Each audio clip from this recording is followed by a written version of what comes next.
यहाँ के मूल निवासी है, उनको शिक्षा विभाग की नौकरियों में TRE-4 जो शिक्षा विभाग के टीचरों की बहाली है, इसमें प्राथमिकता होगी और नौकरियों में इसमें स्वास्थ्य विभाग में आशा कार्यकर्ताओं का भी मानदेय वृद्धि हुआ है।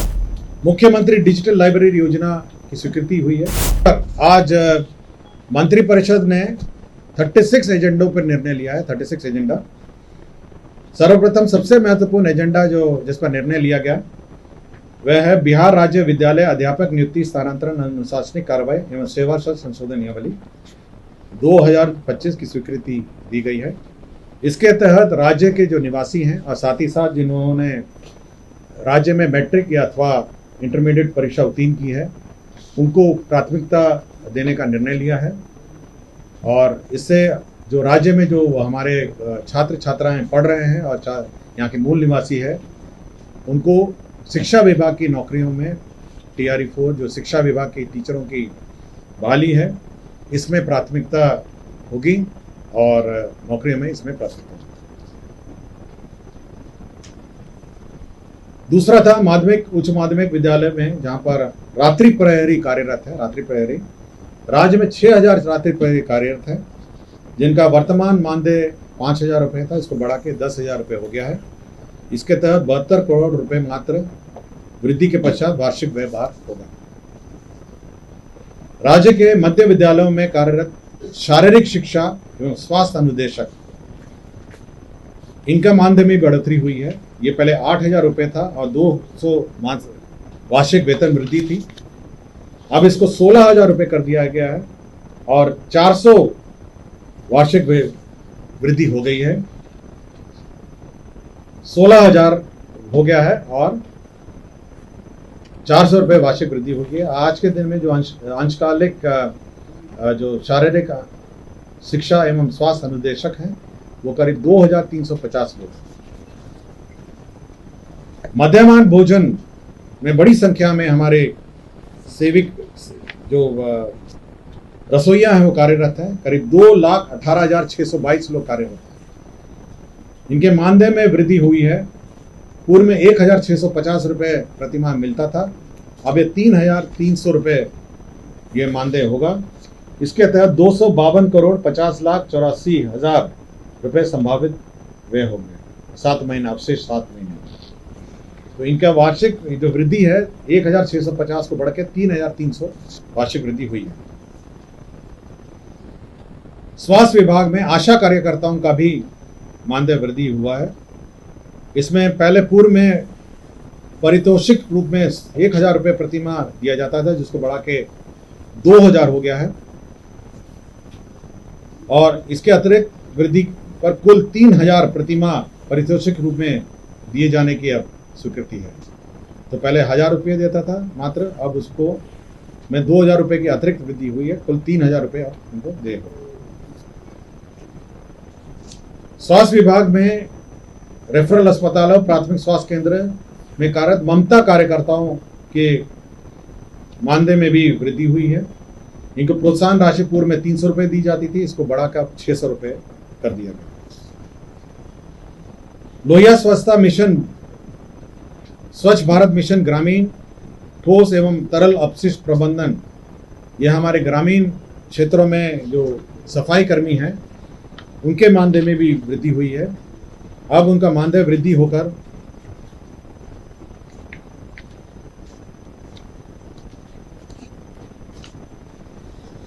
कुल मानदेय का वृद्धि होकर ये कुल 9,000 रुपये प्रति माह इनका मानदेय होगा। ये पहले ये स्वच्छता पर्यवेक्षक से अनुरक्षक हो गए 9,000 और अंशकालीन स्वच्छता कर्मी हो जाएगा 5,000 रुपये। तो 2 कैटेगरी के लोग थे। अंशकालिक स्वच्छता कर्मी को होगा 5,000 और अंशकालिक स्वच्छता पर्यवेक्षक से अनुरक्षक को 9,000। मुख्यमंत्री डिजिटल लाइब्रेरी योजना की स्वीकृति हुई है। इसके तहत सभी विधानसभा क्षेत्रों में एक डिजिटल लाइब्रेरी कार्यरत रहेगा। इसके अंतर्गत 94 करोड़ 50,47,000 रुपये इसमें व्यय होंगे, जिसमें 11 डेस्कटॉप कंप्यूटर होंगे और ये सामुदायिक भवन, पंचायत भवन और अन्य किसी भी स्थानीय स्थल पर पंचायत भवन, प्रखंड कार्यालय, नगर परिषद भवन, विकास भवन, कम्युनिटी लाइब्रेरी, जिसमें पूर्व में पीर पैंती में भागलपुर में सौर ऊर्जा अधिस्थापन की बात कही गई थी। अब यहाँ पे 3/800 2400 मेगावाट का विद्युत परियोजना स्थापित करने के लिए लीज के सामान्य शर्तों पर ₹1 प्रति वर्ष के लीज पर 33 वर्षों के लिए विद्युत आपूर्ति करना में अवधि के आधार पर L1 रेट पर प्रति यूनिट 4.165 के दर से एवं फ्यूल दर 1.910 के दर से बिहार विद्युत विनियामक आयोग के अनुमोदन के अधीन विद्युत क्रय की स्वीकृति दी गई है। खान एंड भूतत्व विभाग में जमुई जिला अंतर्गत मैग्नेटाइड लॉ अयस्क के मजोस एवं भंटा संयुक्त कंबाइंड ब्लॉक की ई नीलामी के लिए जो रिजर्व जमा है वो निर्धारित की गई है। यह अनुमानित आरक्षित मूल्य 4,325 करोड़ निर्धारित किया गया है। निर्वाचन विभाग का विभिन्न मतदान केंद्र 90,712 में वेबकास्टिंग, विभिन्न चेकपोस्ट, मतगणना केंद्र पर कैमरा की निगरानी के लिए 154 करोड़ 30,25,000 रुपये प्रशासनिक स्वीकृति दी गई है। बिल्डिंग बायलॉज में विभिन्न उपविधि में आंशिक संशोधन किए गए हैं, जिसमें इंडियन ऑयल कॉरपोरेशन जो पेट्रोल पंप के लिए गाइडलाइन के अनुसार संशोधन किए गए हैं और नेशनल बिल्डिंग कोड के अनुसार भी संशोधन किए गए हैं। बिहार शहरी आयोजना स्कीम नियमावली 2025 इसकी स्वीकृति दी गई है। इसके अंतर्गत जो टाउनशिप निर्माण का रास्ता साफ हो गया है। इसमें विभिन्न क्षेत्रों में टाउनशिप का निर्माण होगा। उसमें कितना परसेंटेज इंफ्रास्ट्रक्चर में होगा, पार्क में कितना होगा, कॉमन एम्यूनिटीज़ में क्या होगा और रिजर्वेशन ऑफ लैंड क्या होगा, इसका निर्धारण किया गया है। अब जो नए सिटीज़ और छोटे टाउनशिप हैं, अब ये बिहार शहरी आयोजना स्कीम नियमावली 2025 के आलोक में की जाएंगी। राज्य स्कीम मद में डॉक्टर भीमराव अंबेडकर आवासीय विद्यालय से अंचल नवीनगर औरंगाबाद में विद्यालय भवन 720 आसन का स्वीकृत होगा। 65 करोड़ 80 लाख रुपए का। परिवहन विभाग का ही बिहार परिवहन क्षेत्र अशुलिपिक संवर्ग भर्ती प्रोन्नति सेवा निवृत्ति स्वीकृत हुआ। कृषि विभाग का ही बिहार कृषि अधीनस्थ सेवा कोटि 5 पौधा संरक्षण संशोधन नियमावली 2025 स्वीकृत हुआ है। बिहार कृषि सेवा कोटि 1 शैया अंतर्गत समूह क और ख के पूर्व स्वीकृत पदों का आवश्यकता सब परिवर्तन और सृजन की स्वीकृति दी गई है। मद्य निषेध विभाग में भी योजनाओं की स्वीकृति दी गई। जो मद्य निषेध उत्पाद अधिनियम के अंतर्गत मामलों में त्वरित निष्पादन के लिए सहरसा न्याय मंडल और नालंदा न्याय मंडल में एक अतिरिक्त जिला एवं अपर सत्र न्यायाधीश की स्वीकृति दी गई है। कौन सा? हाँ, कैलकुलेशन आपको समझ में आ गया? देखिए, आपका 50% ऑलरेडी आरक्षित हो गया, वो तो मूल निवासी का हो गया। 10% आपका इकोनॉमिकली वीकर सेक्शन के लिए हो गया है। क्लियर हो गया आपको? अब बच गया आपका 40% जो अनारक्षित था पहले। पिछले कैबिनेट में 35% उसका भी आरक्षण में आ गया, महिला आरक्षण, मूल निवासी। तो 40 का 35 कितना हुआ? 40 जो अनारक्षित था उसमें 35% ऑलरेडी मूल निवासी का हो गया। अब बच गया 65। अब उस 65 का 40% ऑलरेडी आप इस प्रावधान के अनुसार अगर वो मैट्रिक और इंटरमीडिएट पास होंगे तभी वो एलिजिबल होंगे। अब बहुत ही छोटी सी संख्या है जो अब पूरे सूची में अब अनारक्षित रहेगी। ये कोई भी बोर्ड होगा, बिहार के कोई भी बोर्ड, आईसीएसई हो सकता है, सीबीएसई हो सकता है, बिहार की शैक्षणिक संस्थाओं में जिन्होंने पास किया हो उन्हीं के लिए। और ये 40% बिल्कुल वर्टिकल है सभी कैटेगरी में। मतलब का आरक्षित भी होगा, SC ST भी होगा, उसका भी 40% और 60% हो गया कि 40% वो होंगे जो यहीं से पास होंगे। हो सकता है कि मूल निवासी हैं लेकिन कहीं अन्य बाहर के बोर्ड से पास होंगे, तो वो 40-60 पूरे अक्रॉस बोर्ड है।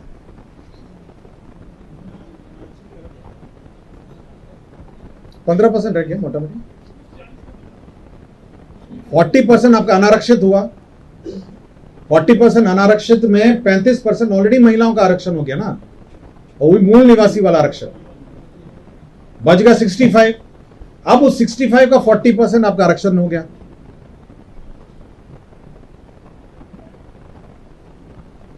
क्लियर हो गया आपको? हाँ, मोटा मोटी क्लियर हो गया आपको? तो मोटा मोटी डोमिसाइल पॉलिसी जो है ओवरऑल लागू हो गई है कि बिहार के मूल निवासियों को ही अब मूल निवासी या फिर जो यहाँ के मैट्रिक और इंटरमीडिएट यहाँ परीक्षा जो पास किए हैं, जो भी 10th and 12th उनको मिलेगा। कौन सा? आप मल्टीप्लाई कर लीजिए ना। अगर आप अनारक्षित आपका 40 था, 40 में 35 हो गया आपका आरक्षण, महिला आरक्षण। 40 महिला आरक्षण हो गया, 40% में 35% हो गया महिला का आरक्षण, उसमें पुरुष का रह गया 65। अब मतलब पुरुष और महिला अलग जो अनारक्षित हो गया, अब उसका 40% अब हो गया जिसने 10th and 12th पास किया। ये फॉर्मूला सबको समझ में आ गया? कौन सा? हाँ, जो यहाँ के 12th and 12th है, अगर उस कैटेगरी में आएंगे, मतलब वो नॉन, मतलब उस स्मॉल कैटेगरी, वो तो बहुत स्मॉल कैटेगरी है। उनका कहना है कि दूसरे राज्य के बच्चे यहाँ के दूर से 10th और 12th किए। हाँ, जो यहाँ पे पढ़ते होंगे ऑब्वियसली यहाँ के निवासी होंगे, मोटा मोटी यहीं के निवासी होंगे। अगर उसने 10th and 12th यहीं पास किया तो इस कैटेगरी में 40% में तो आएगा ही। हो ही गया, 2 नियमावली हमने पास की नहीं आया को। कार्यालय प्राचार्य जो अनुकंपा और ये सब का था वो तो ऑलरेडी 100% हो गया, और जो विद्यालय में जो क्लर्क्स हैं उसका भी 100%। अब तो शिक्षा भी हो, ये भी हो गया 99% मोटा मोटी। तो 99% अभी लोग जो हैं वो इसमें आप क्वालिफाई हो, और ये TRE 4 से शुरू होगा, मतलब TRE 4 जो परीक्षा है उसमें ये लागू होगा। और पूर्व में माननीय मुख्यमंत्री जी ने ऑलरेडी घोषणा की है कि TRE 5 अगले साल 2026 में होगा, और 2026 में TRE 5 होने के पूर्व STET की जो परीक्षा है वो होगी। इसलिए वैकेंसी जो है हम TRE 4 और TRE 5 का बांट के हम लोग जितने ओवरऑल वैकेंसी है वो 2 परीक्षाओं में बांट के हम लोग रखेंगे। हाँ, नहीं, TRE 4 2025 में होगा और TRE 5 जो है 2026 में होगा। तो टोटल जो वैकेंसी होगी थोड़ा इसमें होगा और थोड़ा अगला में। क्लियर हो गया आपको सबको? शिक्षा विभाग की नौकरी बहाली आरक्षण सब क्लियर हो गया आपको? वो भी इसी में होगा। और किसी को कुछ क्लियर हुआ होगा आपको? चलिए मैं फिर से एजेंडा शुरू करता हूँ। चलिए, सबसे महत्वपूर्ण एजेंडा जो मंत्रिपरिषद में लिया गया था आज, वह शिक्षा विभाग का एजेंडा था। इसके अंतर्गत जो बिहार में उत्तीर्ण हुए जो मैट्रिक एंड इंटरमीडिएट उत्तीर्ण जो छात्र छात्राएं हैं उनको शिक्षा विभाग की नौकरियों में प्राथमिकता देने का निर्णय लिया गया। इसके लिए बिहार राज्य विद्यालय अध्यापक नियुक्ति स्थानांतरण अनुशासनिक कार्रवाई में सेवा शर्त संशोधन नियमावली 2025 की स्वीकृति दी गई। इसके अंतर्गत जो प्रावधान किए गए हैं उसमें विद्यालय अध्यापक के पद पर नियुक्ति हेतु रिक्त पदों का 40% पद बिहार राज्य के अंदर अवस्थित शैक्षणिक संस्थाओं से मैट्रिक अथवा इंटरमीडिएट उत्तीर्ण अभ्यर्थियों से भरा जाएगा, परंतु 40% रिक्तियों के विरुद्ध तदनुसार योग्य अभ्यर्थी उपलब्ध नहीं होने पर शेष रिक्तियां 60% रिक्तियों के लिए अर्हता प्राप्त कोटि के योग्य अभ्यर्थियों द्वारा भरी जा सकेगी। इसका तात्पर्य यह है कि जो राज्य सरकार जो बिहार राज्य विद्यालय अध्यापक नियुक्ति नियमावली में जो प्रावधान है पूर्व में 50% जो सीट ऑलरेडी हैं वो विभिन्न जाति आधारित रिजर्वेशन के लिए आधारित रिजर्वेशन है, जिसमें केवल बिहार के मूल निवासियों को ही आरक्षण का लाभ प्राप्त होता है। तो 50% पहले 100 में 50% ऑलरेडी आरक्षित हो गए।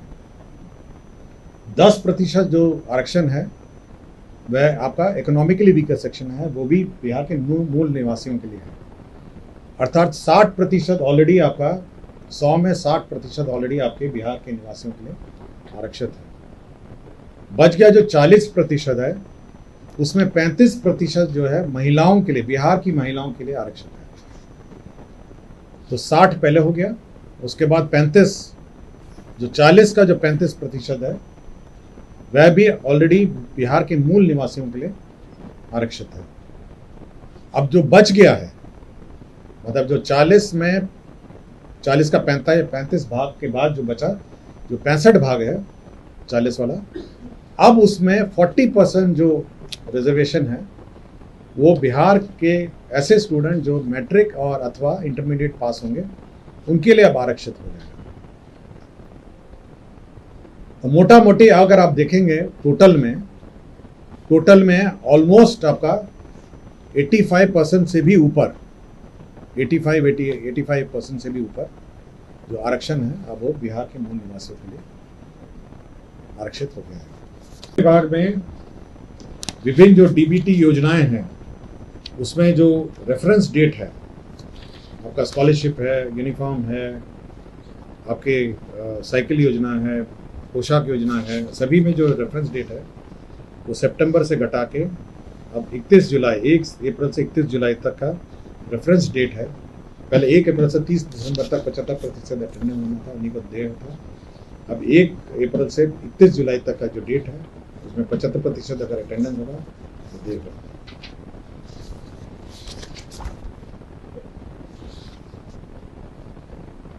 सूचना प्रौद्योगिकी का एक प्रस्ताव था जिसमें सीडैक में वॉइस मैसेजेस भेजने के लिए 50,09,070 रुपये का सीडैक से करारनामा किया था, उसका पोस्ट फैक्ट अप्रूवल है।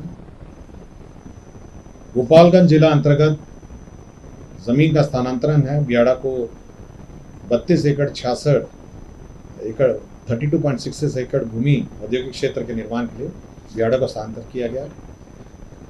भागलपुर जिला अंतर्गत अंचल गोराडीह में इंडस्ट्रियल कॉरिडोर निर्माण हेतु औद्योगिक विभाग को 46.66 एकड़ स्थानांतरित किया गया। डीबीटी की मैंने आपको जानकारी दी गई। सभी डीबीटी के मामले में जो रेफरेंस डेट है उसको चेंज किया गया है। अब वो 1 अप्रैल से 30 सितंबर के स्थान पर 1 अप्रैल से 31 जुलाई का स्थान तक जो 75% अटेंडेंस थे उनको दे होगा। मुंगेर यूनिवर्सिटी में 167 पदों का सृजन किया गया है। और अंतिम एजेंडा विजय कुमार जो हैं, ये तत्कालीन कार्यपालक पदाधिकारी नगर परिषद बरबीघा शेखपुरा हैं। इनका पूर्वलोकन अर्जी को अस्वीकृत करते हुए सेवा से बर्खास्तगी संबंधी आदेश को अधिरोपित दंड को बरकरार रखने का निर्णय। खाद्य एवं उपभोक्ता संरक्षण विभाग में जो पीडीएस दुकानें हैं उसमें छुट्टियां जो पूर्व में थी उसमें संशोधन किया गया है और छुट्टियों में जो लिस्ट है, नई लिस्ट जारी की गई है। इसके तहत अब वो क्लोज्ड ऑन एवरी मंडे, हर सोमवार को बंद होगा। 26 जनवरी, 15 अगस्त, 2 अक्टूबर, होली, छठ पूजा, दुर्गा पूजा, नवमी, दशमी और ईद में यह अब पीडीएस दुकानें बंद हैं। अंतर्राज्यीय मार्गों पर लोक निजी भागीदारी पीपीपी मोड में बस संचालन का ये निर्णय लिया गया है और इसमें सभी बस जो हमारे प्रवासी हमारे भाई बंधु हैं उनको इंटर स्टेट बस का संचालन करने का निर्णय लिया है। इसके तहत जो पीक साइड रूट्स हैं उसमें 150 प्रति सीट एवं ऑक्स पीक साइड में 300 प्रति सीट प्रोत्साहन राशि दी जाएगी।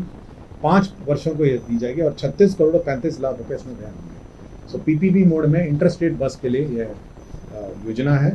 150 रुपीज़ पीक साइड के लिए प्रोत्साहन है और 300 रुपये ऑफ पीक साइड के लिए प्रोत्साहन है।